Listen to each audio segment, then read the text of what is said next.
এই চড়া গরমে বাচ্চাদের টিফিন দেওয়াটা কিন্তু প্রতিটি মায়েদের একটি খুব বড় টাস্ক।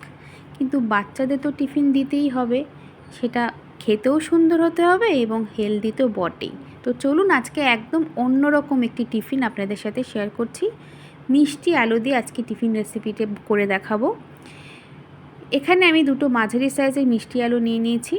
মিষ্টি আলু চোকলাটাকে ভালো করে ছাড়িয়ে ধুয়ে নিয়ে একটু ডুমো ডুমো করে ছোটো সাইজের কেটে নিয়েছি, যাতে সিদ্ধ করতে বেশিক্ষণ সময় না লাগে। দেখতেই পেলেন সিদ্ধ করা হয়ে গেছে। এরপর একটি চামচের সাহায্যে ভালো করে স্ম্যাশ করে নিয়েছি। যদি আপনাদের কাছে মিষ্টি আলু অ্যাভেলেবেল না থাকে তাহলে আপনারা যে কোনো আলু দিয়ে এই রান্নাটা করতে পারেন। আর আমার কাছে একটু পনির রাখা ছিল, চেষ্টা করবেন পনিরটা দেওয়ার, দিলে কিন্তু স্বাদ আরও বেড়ে যাবে। পনিরের পরিবর্তে আপনারা জল ঝরানো ছানাও অ্যাড করতে পারেন। পনিরটা গ্রেট করে দিয়েছি বন্ধুরা, যাতে মাখতে খুব সুবিধা হয়। আর এখানে একটি মাঝারি সাইজের কুচনো পেঁয়াজ অ্যাড করেছি। আর চাইলে এখানে আপনারা নানা রকম ভেজিস যেমন গ্রেট করা গাজর, কুচনো বিনস অ্যাড করতে পারেন। আর বাইন্ডিং হিসাবে এখানে 4 কাপের 1 কাপ বেসন, আর ঠিক তার অর্ধেক চালের গুঁড়ো, মানে যতটা পরিমাণ বেসন ঠিক তার হাফ চালের গুঁড়ো।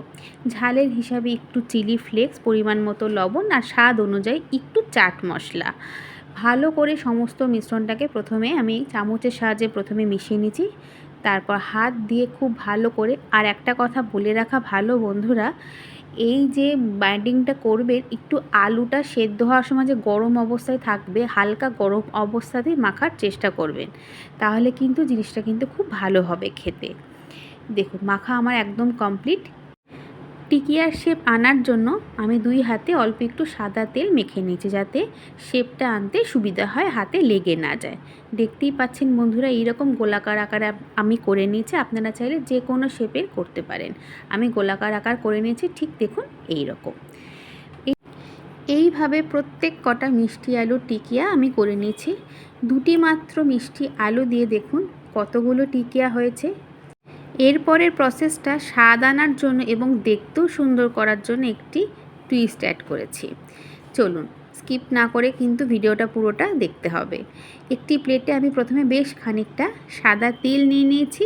তারপর একটি একটি করে টিকিয়াকে 2 হাতের সাহায্যে এপিট ওপিট করে প্রেস করে এই তিলগুলোকে 2 দিকে মাখিয়ে নিয়েছি। খুবই সহজ বন্ধুরা, এবং এই রান্নাটা কিন্তু খেতেও যেরকম দারুণ লাগে এবং স্বাস্থ্যকর তো বটেই। বাচ্চারা কিন্তু টিফিন ফিনিশ করে আসবেই আসবে। দেখতেই পাচ্ছেন কি সুন্দর দেখতে লাগছে। অন্যদিকে একটি প্যানে 3 থেকে 4 টেবিল চামচ আমি সাদা তেল অ্যাড করেছি। এটি চাইলে আপনারা ঘি দিয়েও ভাজতে পারেন, কিন্তু এই চড়া গরমে ঘিটা অ্যাভয়েড করাই ভালো। যাই হোক, এক এক করে একটি প্যানের মধ্যে প্রত্যেক কটা টিকিয়াকে এইভাবে এক এক করে সাজিয়ে সুন্দর করে দিয়ে দিয়েছি। রান্নাটা করতে কিন্তু খুব বেশিক্ষণ সময় লাগে না, 1 পিঠ হতে প্রায় 2 মিনিট মতো সময় লেগেছিল, মানে টোটাল 4 থেকে 5 মিনিটের মধ্যেই কিন্তু আমাদের এই টিকিয়া একদম রেডি হয়ে যাবে। দেখতেই পাচ্ছেন বন্ধুরা কতটা সহজ রেসিপি। আর যেসব বাচ্চারা কাটলেট জাতীয় খাবার খেতে ভীষণ পছন্দ করে, তাদের জন্য কিন্তু এটি একদম পারফেক্ট টিফিন রেসিপি। একবার বানিয়ে বাচ্চাদের দিয়ে দেখুন, আশা করছি টিফিন ফিনিশ করে আসবেই আসবে। একবার বানিয়ে তো দেখুন, এবং নিজেরাও আপনারা অনেক সময় চায়ের স্ন্যাক হিসাবে এটা আপনারা খেতে পারেন। এটি একটি ভীষণ হেলদি একটি রেসিপি। আশা করি বন্ধুরা এই সমস্ত উপকরণগুলি সকলের বাড়িতেই অ্যাভেলেবেল থাকে। দেখুন বন্ধুরা, কথা বলতে বলতে কিন্তু আমার এই টিকিয়াগুলো বানানো একদম রেডি। দেখতে কতটা সুন্দর হয়েছে আপনারাই বলুন। বাচ্চারা কিন্তু টিফিন কতটা দেখতে সুন্দর হয় তার উপরও কিন্তু ওরা টিফিন খাওয়াটা নির্ভর করে। আর যখন তিলটা দেওয়াতে বন্ধুরা যে এত সুন্দর স্মেল বেরোচ্ছিল, দারুণ লাগছিল। আর খেতে তো দারুণ হয়েই ছিল, এবং গন্ধটাও কিন্তু খুব সুন্দর হয়েছিল। আমার ছানার টিফিন কিন্তু একদম রেডি। আমি এখানে একটু টমেটো কেচাপের সাথে সার্ভ করেছিলাম, আপনারা চাইলে এমনিও দিতে পারেন, কোনো অসুবিধা নেই তাতে। আর এটা খেতে এতটাই সুন্দর হয় যে এমনি এমনি ভালো লাগে। ভালো লাগলে অবশ্যই জানাবেন, পাশে থাকবেন। ধন্যবাদ।